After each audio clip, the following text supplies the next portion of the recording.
आणि देशाच्या 50% जवळपास लोकसंख्येला म्हणजे महिलांना आजच्या बजेटमधून नेमकं काय मिळालं त्यावर एक नजर टाकूयात ग्राफिक्सच्या माध्यमातून।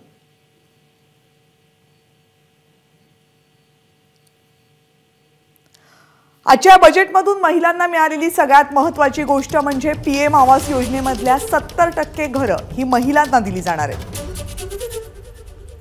आयुष्मान भारत योजना आशा सेविकांना लागू करण्याचा एक महत्त्वाचा निर्णय घेण्यात आलेला आहे। ही योजना सध्या देशभरामध्ये राबवली जाते।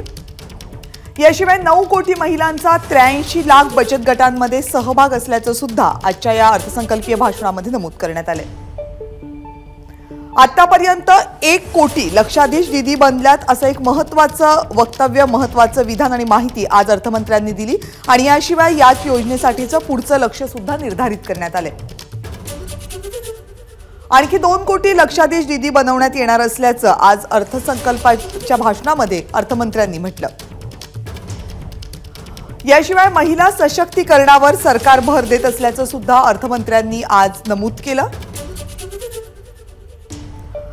शिवाय गेल्या 10 वर्षांमध्ये महिला उच्च शिक्षण घेत आहेत मोठ्या प्रमाणावर, याची सुद्धा माहिती आजच्या अर्थसंकल्पामध्ये देण्यात आली।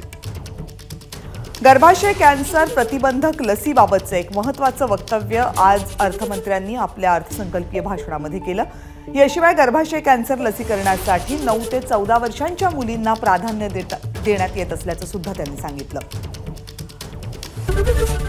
एबीपी माझा, उघडा डोळे बघा नीट।